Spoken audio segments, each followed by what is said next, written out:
ceniza que respira. Me piden que lo confiese todo y lo haré, aunque la ceniza me rasgue la garganta.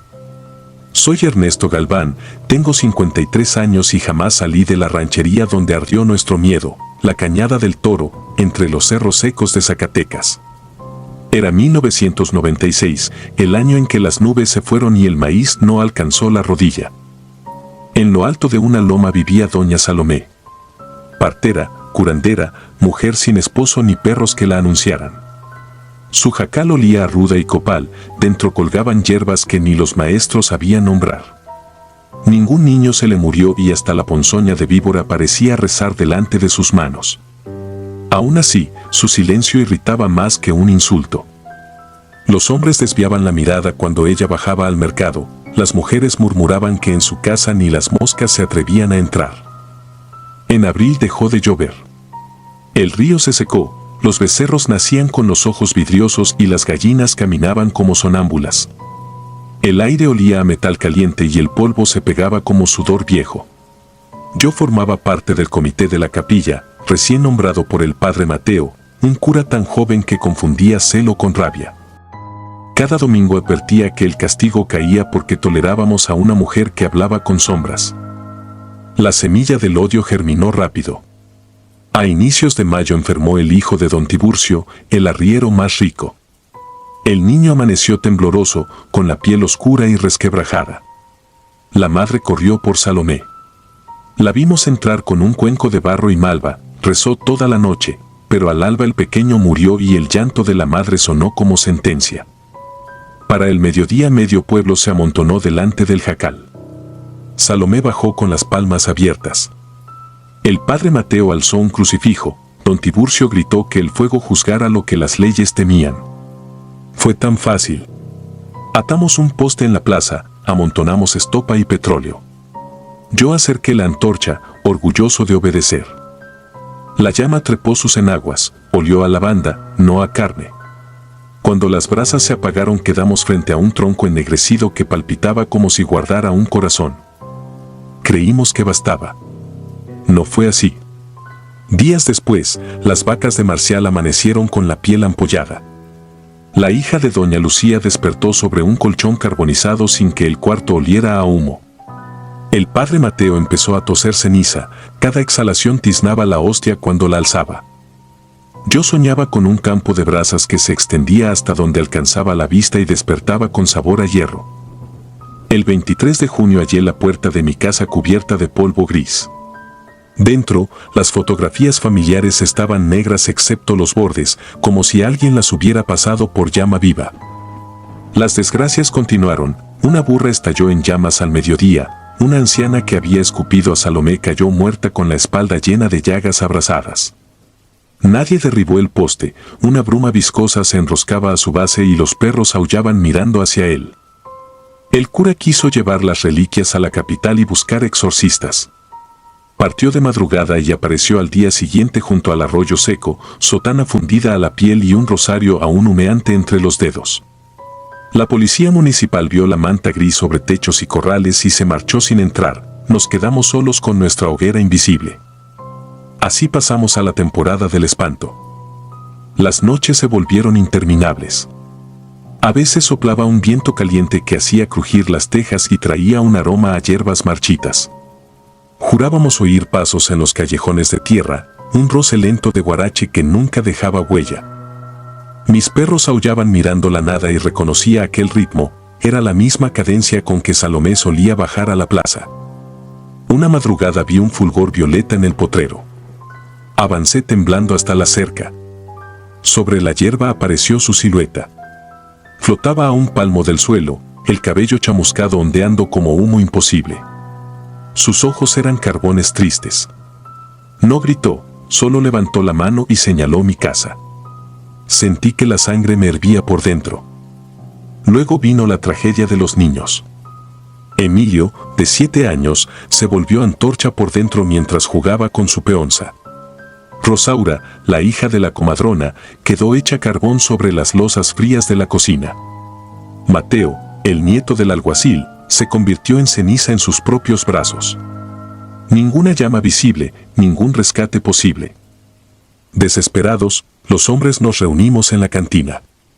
Las velas no querían encender y el mezcal sabía a tierra caliente. Joaquín propuso derribar el poste, la lámpara de queroseno estalló en su mano, quemándole el brazo hasta el hueso. Comprendimos que la plaza era un altar que no admitiría profanación. Don Tiburcio intentó huir al amanecer siguiente. Ensilló su alazán y partió sin despedirse. A mitad del camino el caballo relinchó y lo lanzó contra rocas volcánicas. Los peones hallaron su cuerpo aplastado bajo la montura, completamente calcinado. Alrededor solo había un anillo de pasto convertido en polvo. Los gallos decapitados en los dinteles no frenaban el humo que anidaba en las esquinas. Una tarde, la campana tañó sola, las sogas estaban rotas desde la muerte del cura. Cada golpe sonaba hueco, como si viniera desde la tierra misma.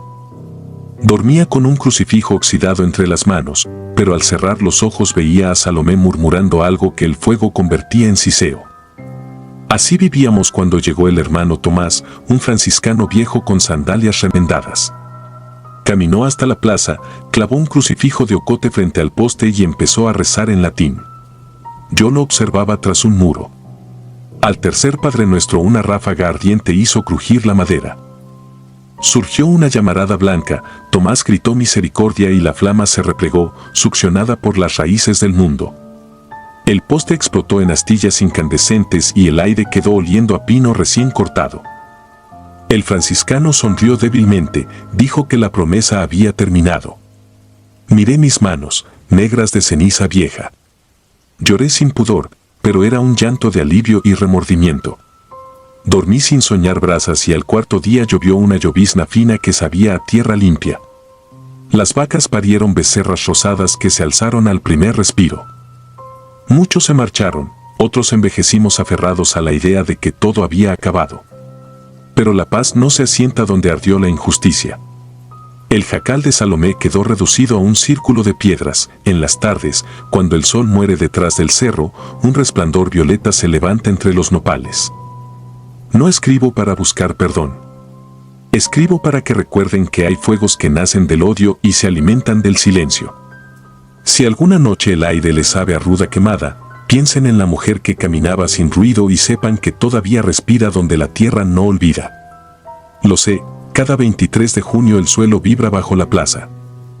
El poste ya no está, pero su latido persiste, esperando otra chispa de cobardía para volver a encendernos. Cripta de hueso vivo.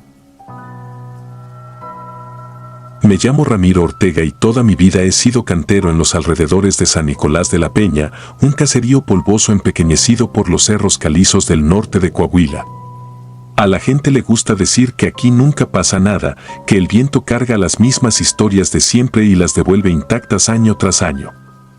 Yo también lo creía, hasta que en 1998 acepté construir un mausoleo en lo alto del Panteón Viejo, una obra encargada por la familia Barragán para su patriarca, don Mateo, fallecido hacía apenas 2 semanas.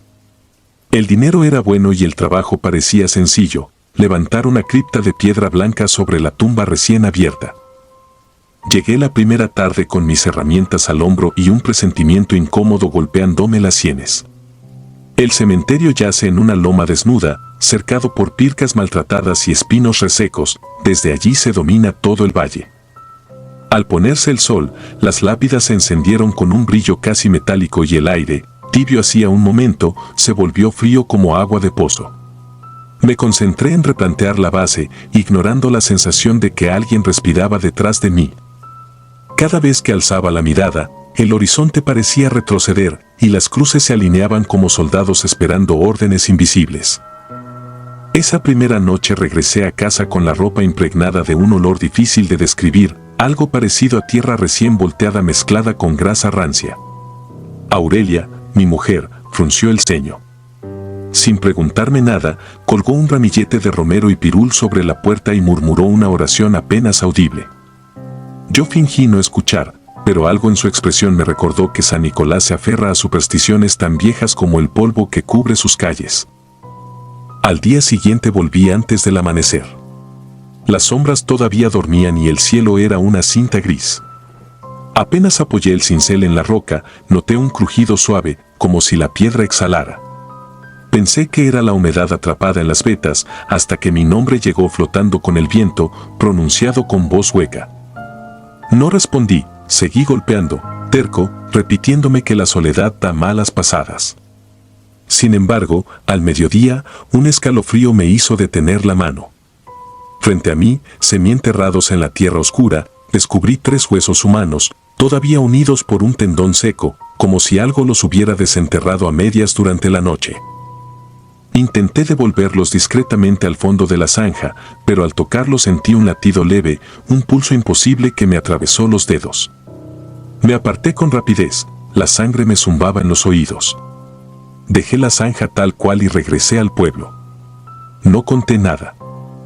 Aquella noche soñé que caminaba por el pasillo de una mina y que detrás de mí alguien arrastraba cadenas por la grava. Al despertar, las sábanas estaban empapadas y mis manos, crispadas, parecían seguir sosteniendo el pico. El tercer día llevé un candil de petróleo y un frasco de mezcal, convencido de que la luz y el calor me alejarían de la paranoia. Empecé a sellar la bóveda interior. Cuando la mecha del candil parpadeó, algo cambió de golpe, el silencio se hizo tan denso que cada respiro sonaba ajeno, como si no entrara el aire en mis pulmones. Vi deslizarse una sombra por el muro opuesto, larga y flaca, casi líquida, con contornos que se deshilachaban contra la piedra. Se movía sin origen ni destino, apenas insinuando extremidades demasiado largas. Me quedé quieto y el candil, sin corriente que lo tocara, se apagó de un soplo. No recuerdo haber corrido. Solo sé que aparecí junto a la verja herrumbrosa con las rodillas flojas. Dejé todo tirado, llana, mazo, cubeta con argamasa. Esa noche Aurelia me obligó a beber un té oscuro que sabía a ceniza. Dijo que había escuchado un silbido llegar con mi ropa, un hilo de lamento que se colaba por las costuras. Le juré que al día siguiente terminaría el trabajo de día, sin esconderme del sol. El cuarto día subí al panteón cuando el cielo ardía en naranja. Un olor pestilente me recibió antes de cruzar la puerta, era el mismo tufo que traía mi ropa, ahora multiplicado. Avancé tapándome la nariz hasta la cripta. El interior estaba revuelto, el andamio había caído, la losa recién asentada estaba cuarteada y sobre el piso, formando un círculo perfecto, alguien había dejado 12 velas negras, consumidas hasta la base. Entre la cera derretida reconocí el trazado de símbolos que jamás había visto pero que me repugnaron al instante. Un rumor suave, como uñas arañando madera, se deslizó por la parte trasera de la bóveda. Cuando giré, vi la figura de nuevo. Esta vez se distinguían costillas afiladas que se abrían y cerraban al ritmo de una respiración ajena y un cráneo sin rasgos, pulido como concha, que me observaba sin ojos. No corrí, el terror me clavó al suelo. Sentí que la temperatura bajaba en picada. La criatura flexionó sus articulaciones imposibles y avanzó un paso y otro. Cada movimiento producía un chasquido seco, como hueso agrietado. Balbuceé una oración que mi abuela me enseñó de niño.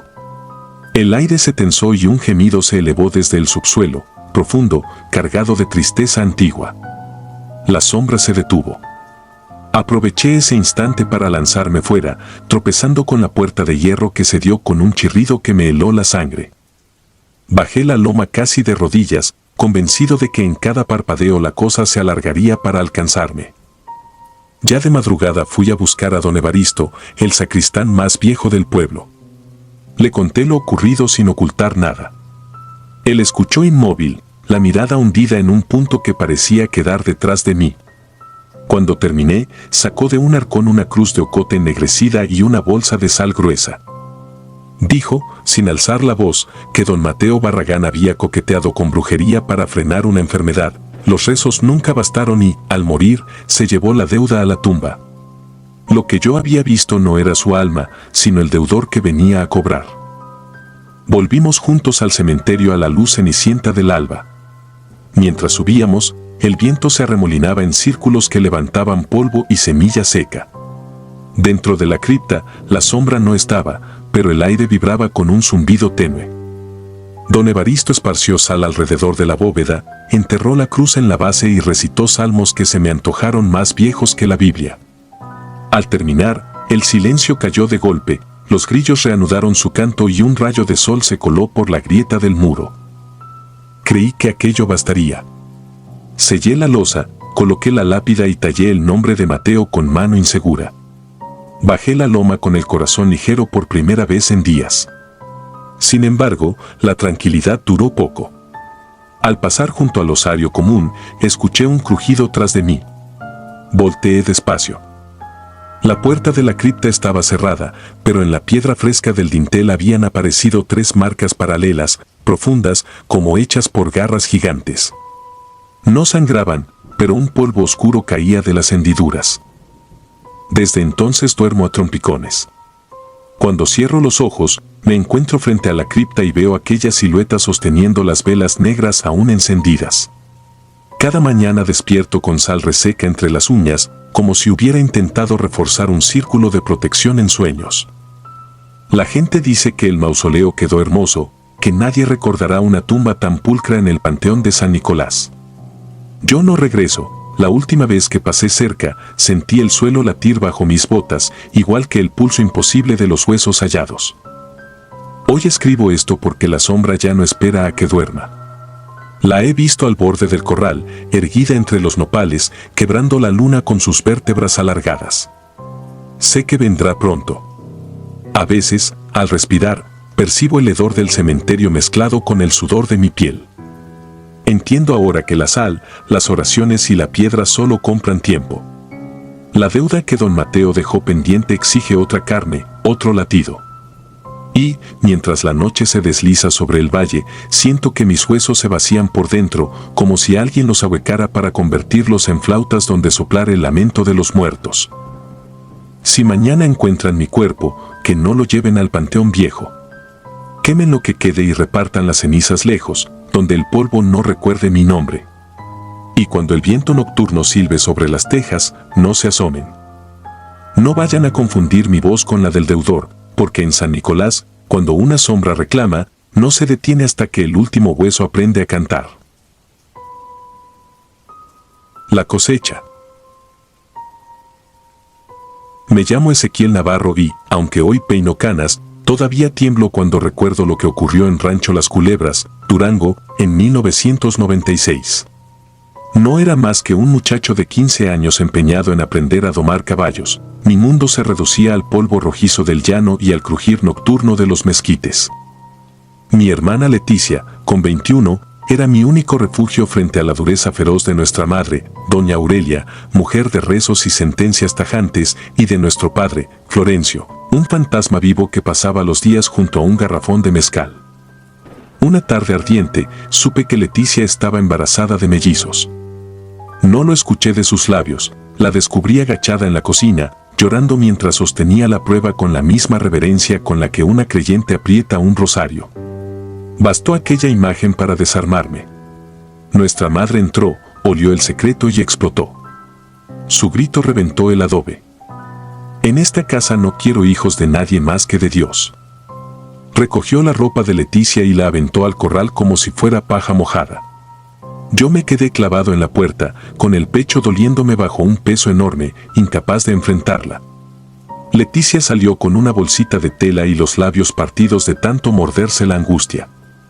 Padres y vecinos siguieron con su vida, solo yo la miré perderse en la vereda que serpenteaba hacia el monte. Duró 2 días sin rastro. La tercera noche la vi regresar desde lo alto del corral. Venía acompañada de una mujer anciana, envuelta en un rebozo negro que parecía absorber la luz de la luna. Nadie más en el rancho la conocía. Se hacían llamar Doña Orfelia. Caminaban despacio, como si cada paso midiera la distancia entre la vida y algo que la imita. Leticia me contó, con voz hueca, que la vieja le había prometido techo, comida y un futuro para los bebés. Yo solo sentí un frío que no venía del aire sino de adentro, como si me hubieran derramado agua de pozo en la médula. La anciana se instaló con ella en el jacal abandonado junto al arroyo seco. Juraba saber de remedios y partos. Los días siguientes ocurrieron cosas pequeñas, pero inquietantes, huellas que aparecían alrededor de la casa sin que a nadie se le viera pasar, rezos en un idioma áspero que el viento traía al caer la tarde. Una parvada de cuervos posados en el tejado justo cuando el sol se hundía detrás de los cerros.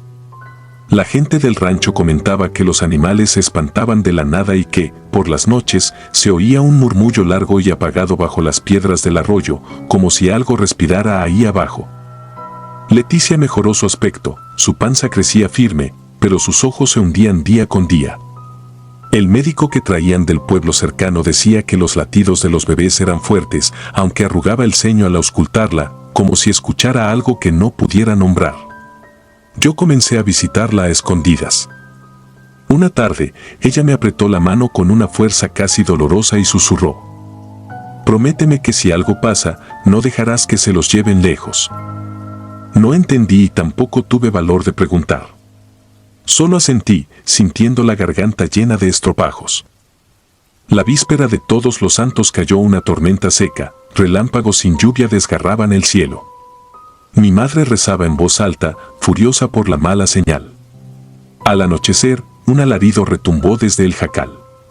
Corrí cuesta abajo con la linterna temblando en mi mano. Adentro, Leticia yacía sobre un catre viejo. Doña Orfelia había encendido 4 velas negras formando un círculo a su alrededor. A cada trueno, las sombras de la habitación parecían juntar más masa, como si cobraran cuerpo. El parto fue una batalla silenciosa, ni un quejido, apenas la respiración entrecortada de Leticia y el chasquido de la lluvia que empezaba a golpear las láminas. Cuando nació el primer bebé, el viento se detuvo en seco, el segundo llegó envuelto en un silencio brutal. No lloraron. Abrieron los ojos y eran completamente oscuros, sin iris ni esclerótica, 2 abismos reflejando la danza vacilante de las velas. Yo di un paso atrás. Doña Orfelia tomó a cada uno y lo sostuvo contra la penumbra, murmurando algo con una voz que parecía venir de un pozo profundo. Dijo que se llamarían Ignacio y Isidro. Leticia sonrió, agotada, como si creyera que todo acabaría ahí, pero la vieja alzó la mirada hacia mí. Por primera vez la vi sin sombras, sus ojos eran de un blanco lechoso y, sin embargo, parecían verlo todo.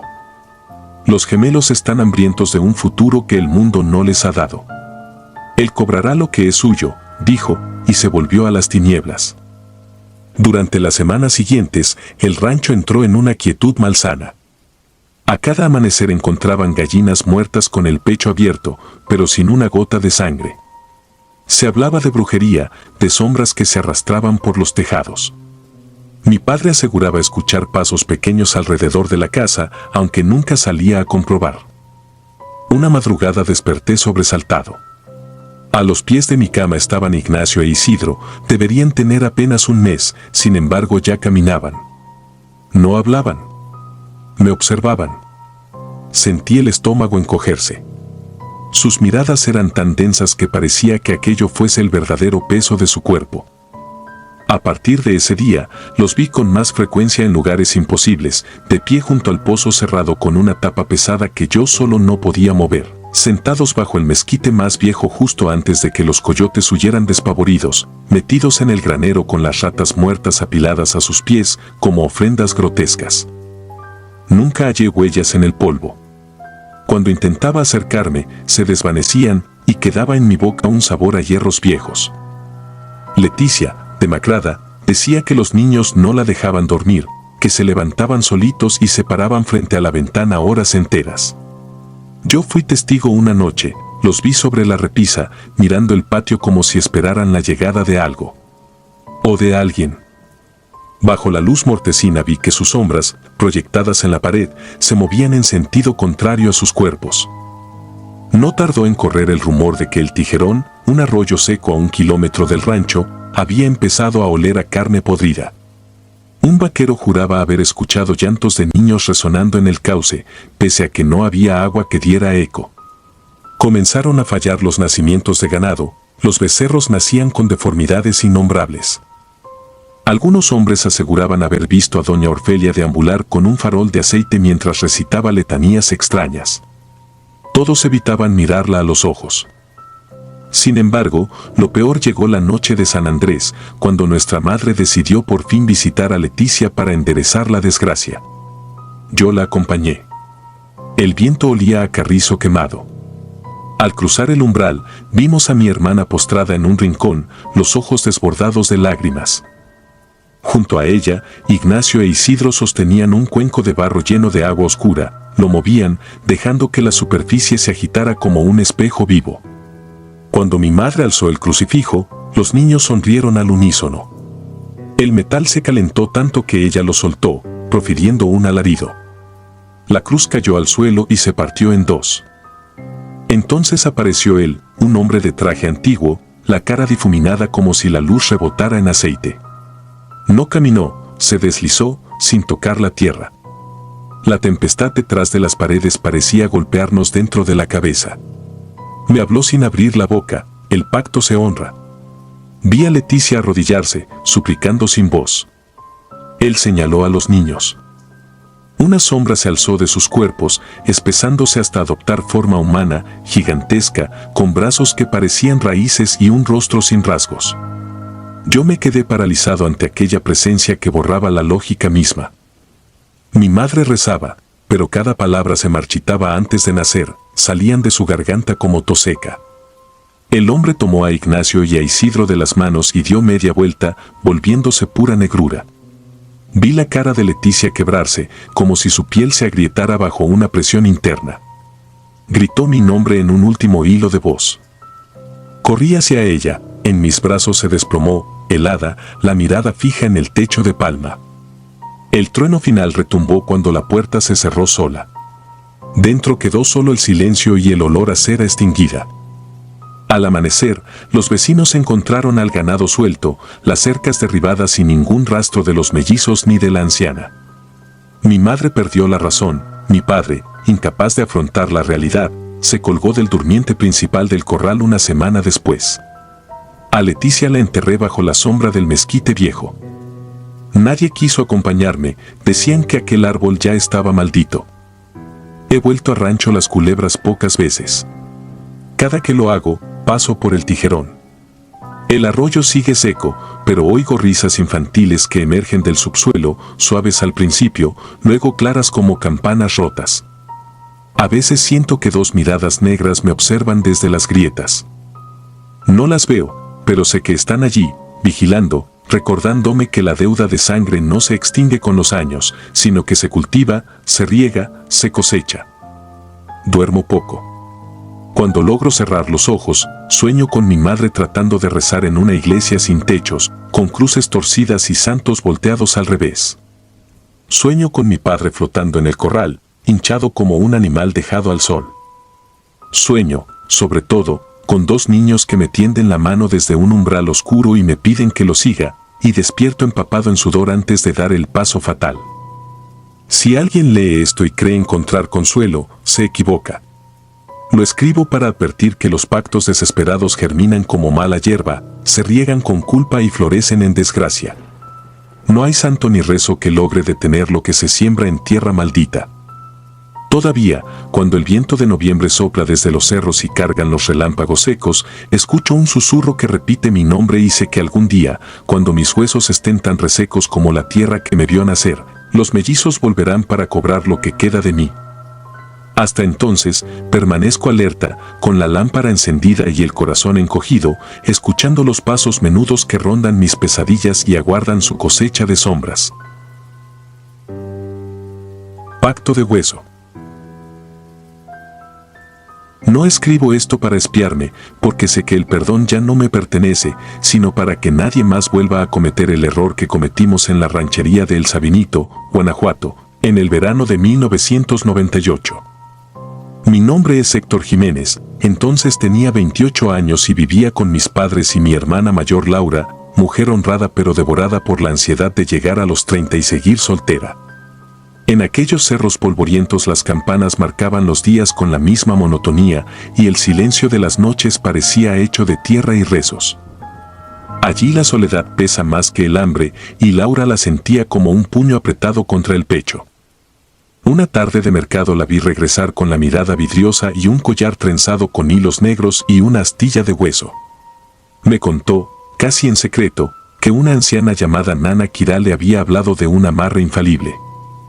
Yo burlé la idea, pero su voz titubeó al describir la promesa, amor verdadero, o algo que se le pareciera, a cambio de una pequeña ofrenda de sangre. Mis padres le suplicaron prudencia. Ella, con un temblor que confundí con esperanza, repitió que al fin sería feliz.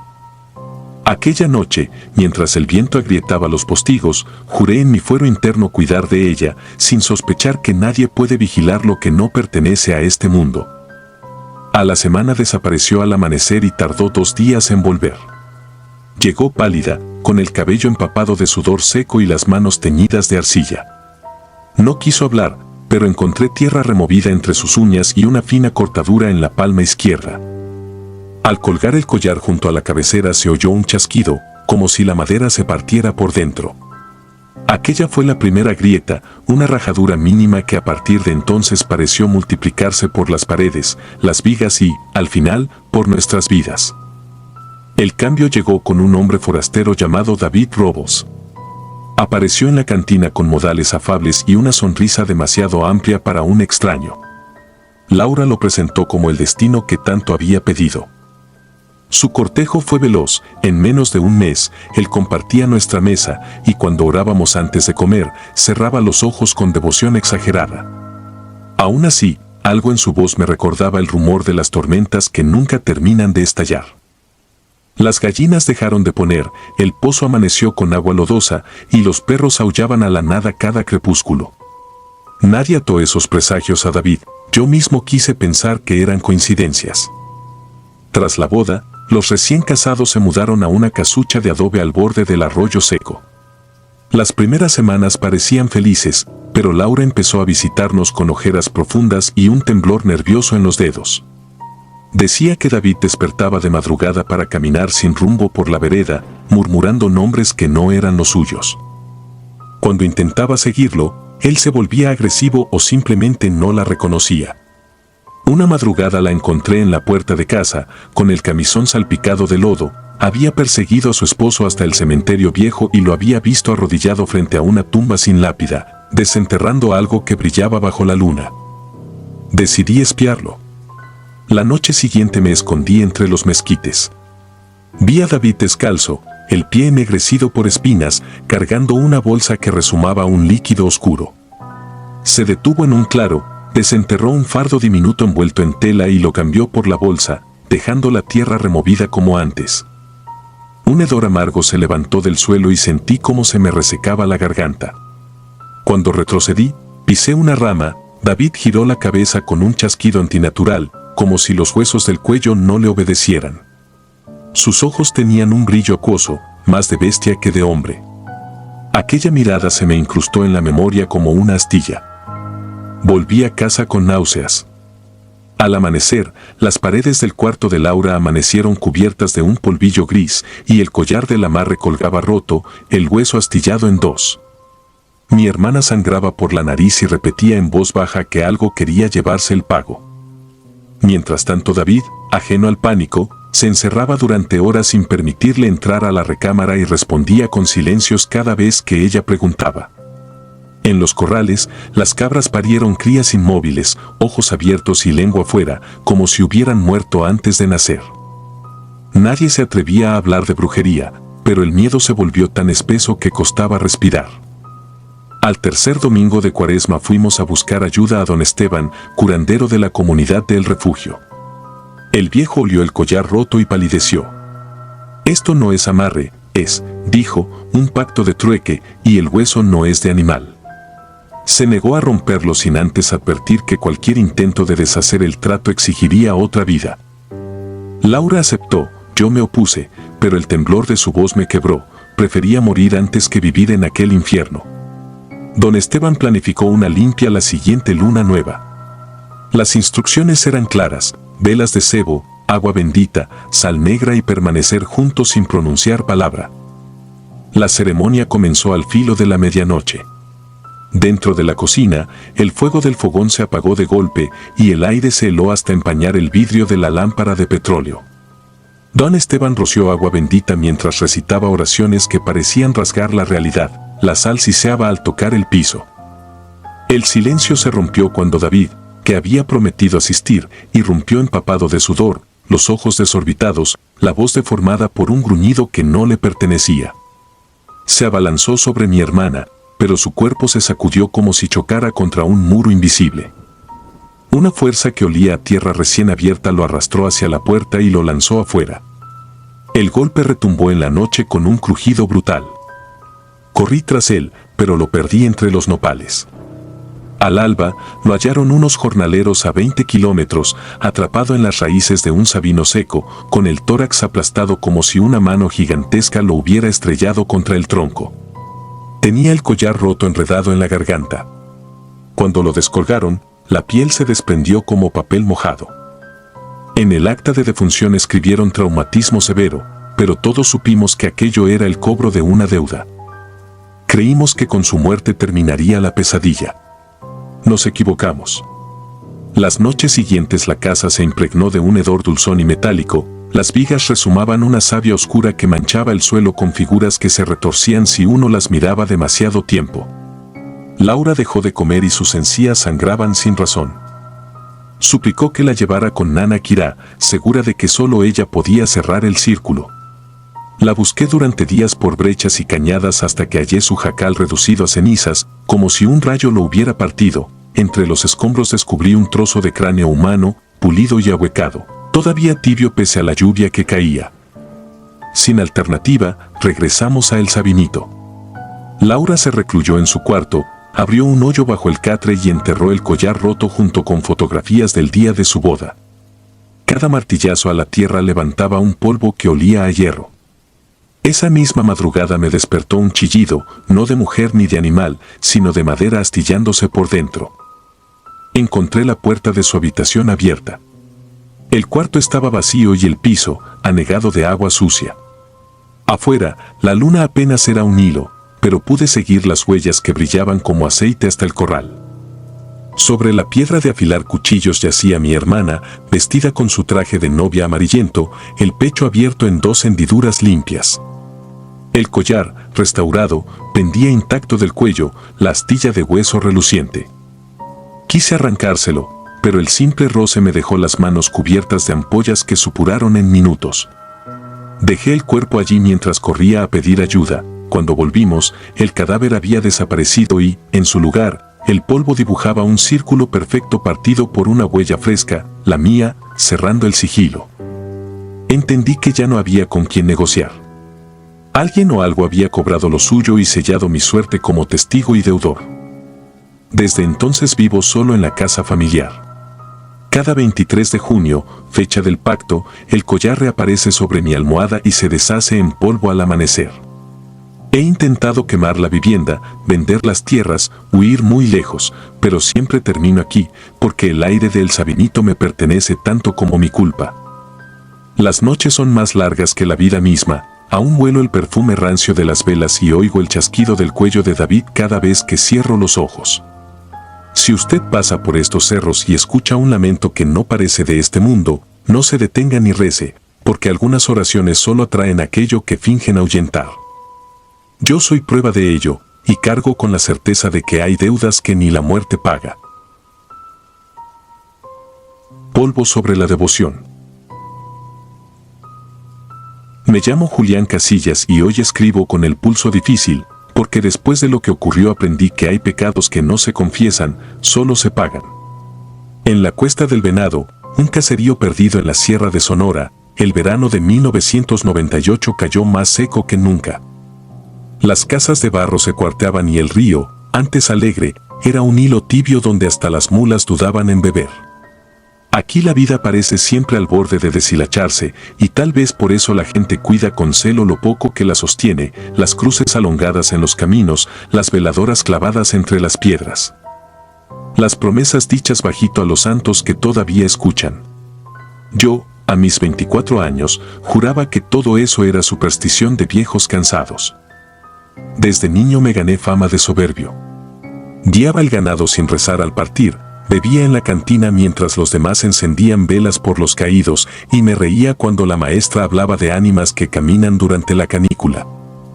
Mi único orgullo era una motocicleta azul, comprada a plazos, cuyo escape escupía un trueno que se oía desde el arroyo hasta la última parcela. Cuando quería sentirme más grande que el cerro, aceleraba entre la polvareda sin mirar a nadie. Una tarde de agosto rodé rumbo al potrero viejo para revisar un alambre caído.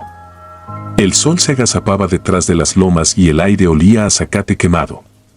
Al doblar una curva vi, clavada en la terracería, una cruz de ocote ennegrecida por el tiempo.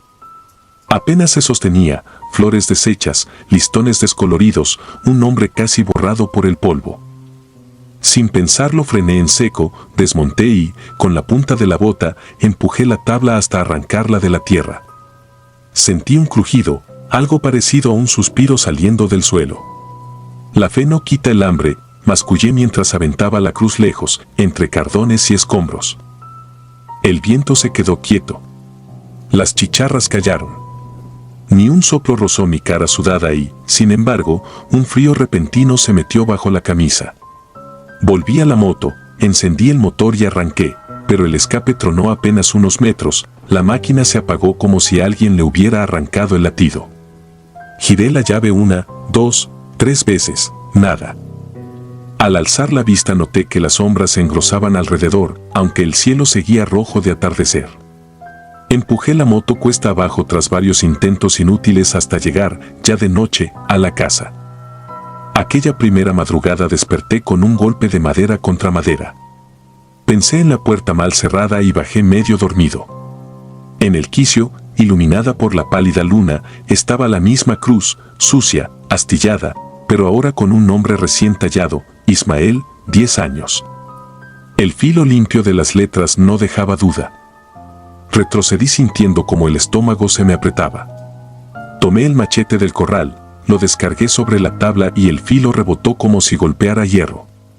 Ni una muesca. La rabia se mezcló con un pánico infantil que me obligó a tirar el machete y encerrarme como un crío asustado. Al amanecer cargué la cruz en la caja de la camioneta vieja de mi padre y conduje hasta el basurero, a 5 kilómetros.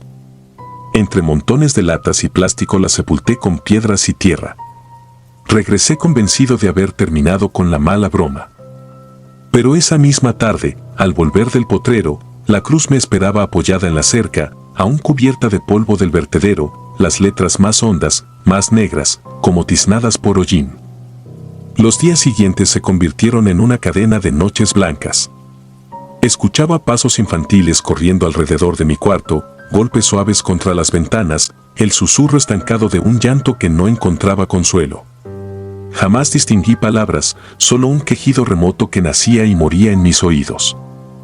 Durante el día, al mirar mi reflejo en el estanque o en cualquier vidrio, veía detrás la figura de un niño tan flaco que parecía hecho de sombra. Cada vez más cerca. Nunca me hablaba, nunca sonreía, solo me observaba con un reproche antiguo. Me iba consumiendo. No comía, no dormía, no era capaz de montar un caballo sin temblar.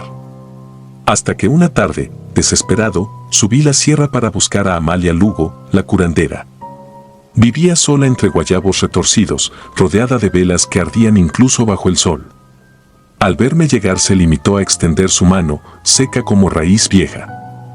Antes de que pronunciara una palabra, sus ojos grises me atravesaron con la ternura que se tiene por un moribundo sin remedio. Pisaste un recuerdo que el polvo no logró enterrar, dijo sin levantar la voz. Donde falta una oración, sobra un espanto. Le conté todo a retazos, la cruz, el nombre, el niño. Ella buscó una caja de madera, sacó de ella un puñado de sal gruesa, una vela blanca y un ramo de flor de muerto. Me entregó el atado como si pesara plomo. Vuelve al sitio donde la ofendiste. Limpia la tierra, endereza la cruz y reza. No pidas milagros, pide perdón. Si tu voz es sincera, el camino se callará, si mientes, no habrá oído que te escuche. No hubo regaños ni oraciones enseñadas, solo esa sentencia seca. Bajé de la sierra hendiendo la tarde como un culpable sin absolución. Esa noche caminé hacia la curva donde todo inició. El viento del norte se llevó el calor y la trocha crujía bajo mis pasos. Cuando llegué, el monte parecía inclinarse alrededor de un claro ralo, como si los mezquites se alejaran para no mirar. Allí la cruz reposaba aún tirada, pero milagrosamente intacta, la madera brillante bajo la luz amarillenta de la luna menguante. Aparté piedras, maleza y espinas hasta despejar un cuadro de tierra dura. Hundí la cruz con las dos manos, cubrí la base con sal y coloqué a sus pies la flor anaranjada. Encendí la vela y, al resplandor tembloroso, leí el nombre otra vez. Sentí un nudo que trepaba desde el estómago y me obligó a hincarme. Mi voz salió ronca. Perdóname, Ismael. No conocía tu dolor ni tu espera. Devuelvo lo que te quité. El silencio respondió primero. Luego un aire frío me lamió la nuca. La llama de la vela se estiró contra el viento pero no se apagó. Las chicharras volvieron a cantar en alguna parte y el olor a zacate quemado se llenó de un perfume leve a cera caliente.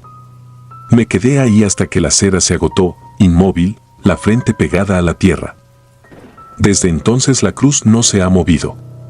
Yo, sin embargo, ya no soy el mismo. Cada 8 días camino hasta aquel recodo, barro el polvo, cambio las flores y dejo velas nuevas aun cuando el viento las apague.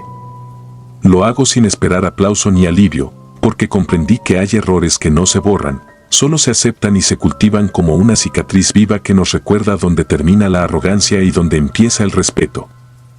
Algunas noches, cuando el cielo se enciende con relámpagos lejos, juro escuchar risas infantiles danzando entre los huizaches. No me asustan. Son, quizá, la señal de que Ismael ya no espera solo. En cambio, al primer descuido, si me tienta la pereza o el cansancio, el aire de la cocina vuelve a oler a tierra removida y escucho, debajo del umbral, el crujir de una tablita que no existía el día anterior. Los vecinos notan que camino despacio, que bajo la cabeza al cruzarme con las procesiones, que mis manos tiemblan cuando alguien relata desgracias de la sierra. No me importa. He visto lo que la incredulidad provoca cuando se mezcla con soberbia. He aprendido que la muerte no alza la voz, susurra con insistencia hasta que te arrincona. Comprendí, al fin, que no hay pared lo bastante gruesa para detener un recuerdo abandonado. Anoche clavé otra vela junto a la cruz. Antes de irme, la luz se incendió con un fulgor repentino y pude distinguir, bajo el nombre de Ismael, una línea nueva grabada con pulso infantil: gracias. El miedo se transformó en algo tibio, pero igual de contundente, la certeza de que este pacto no acaba, de que mis rodillas volverán al polvo mientras tenga fuerzas para sostenerme. Entonces me di la vuelta y regresé a casa, con la espalda erguida y el corazón latiendo en un compás extraño, mezcla de humildad y de memoria. Quizá, cuando pasen los años y mis huesos falten, alguien se burle de esa cruz envejecida y el ciclo se reabra como herida fresca. No puedo evitarlo, pero sí puedo dejar testimonio. Por eso escribo hoy, antes de que la garganta se seque del todo, no toque aquello que no comprende, no profane la sola huella que le queda a un alma sin visitas. Porque el polvo del camino puede adormecer las ofensas solo durante un tiempo, pero la devoción olvidada siempre despierta y despierta con hambre. Aún queda sitio en la madera para más nombres. No permita que el suyo sea el próximo. Si disfrutas de los relatos, te invitamos a apoyarnos con un like y un comentario, ya que eso nos ayuda muchísimo. Además, si aún no estás suscrito o suscrita, te animamos a formar parte de la comunidad del terror. Muchas gracias por escucharnos y por tu apoyo.